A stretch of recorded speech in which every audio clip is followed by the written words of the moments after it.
Kituo hiki cha Mpiji nimekiona hapa. Kimejengwa vizuri. Mimi pamoja na taaluma zingine zote nilizonazo, na taaluma ya pembeni inaitwa taaluma ya ujenzi. Hawa wenzangu wakuu wa wilaya, wakurugenzi wanafahamu vizuri. Nikitupa tu jicho namna hii najua kwamba ule ubao ni 8 au ni 10 au ni 1/10 au ni 1/8 au 2/4. Zote hizi nakuwa nazifahamu. Kwa huku ndani nimetoa marekebisho machache. Kwanza kwenye maframe ya milango, irekebishwe, inyoke. Tusiwe kama vile fundi anatufanyia bure, tunalipa pesa. We are paying. Kwa fundi alipe, atengeneze vizuri mwenyewe. Lakini mahali pengine ni mahali pachache pa vifaa vya maji, kwenye sehemu za maungio na vitu vinginevyo.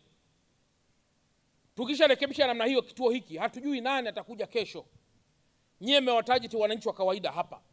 Kwa unaweza kuwa unafanya mambo ya kawaida.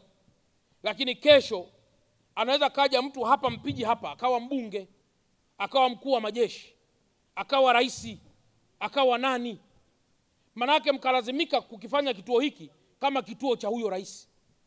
Kwa hiyo unapofanya miradi ya maendeleo, usimwangalie mtu wa chini kabisa yule. Muangalie kwamba yule mtu wa chini anakuwa. Kesho akishakuwa mkubwa atalala kwenye kitanda gani. Usimwangalie mtoto mdogo kwenye kitanda kidogo alichonacho leo. Angalia kwamba akiwa mkubwa ataingia kwenye mlango gani. Kwa hiyo maendeleo unayoyafanya yawe kwenye projection ya miaka mingi mbele. Ukiweka vitu vya hovyo leo, maana yake jengo letu litachaka. Mwisho yatakuwa ni matusi kwa rais, matusi kwa viongozi wa wilaya, kwamba tumekula pesa badala ya kufanya vitu vyenye tija. Kwa hiyo ili kumwakilisha vizuri sana Mheshimiwa Rais, tunapaswa kufanya kazi nzuri na kituo hiki. Mheshimiwa Mkuu wa Wilaya pamoja na mkurugenzi na meya mlioko hapa, kwa kweli kiishe mapema iwezekanavyo, ili wale watu waliotamkwa na meya na wale watu waliotamkwa na Mheshimiwa diwani idadi yao watibiwe hapa kwa haraka. Sisi tunatamani sana watu watibiwe kwa haraka.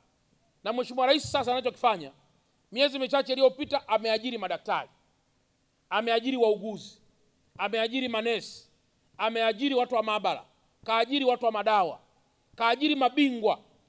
Wote hawa wanatawanywa katika vituo vya afya, wanatawanywa katika zahanati, wanatawanywa katika mahospitali, ili kwenye mnyororo wa thamani wa uwekezaji wa majengo na uwekezaji wa rasilimali watu viendane na viende vyote kwa pamoja.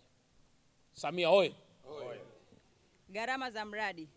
Mheshimiwa Mkuu wa Mkoa, mradi huu hadi kukamilika unatarajia kugharamia jumla ya shilingi za Kitanzania milioni 615.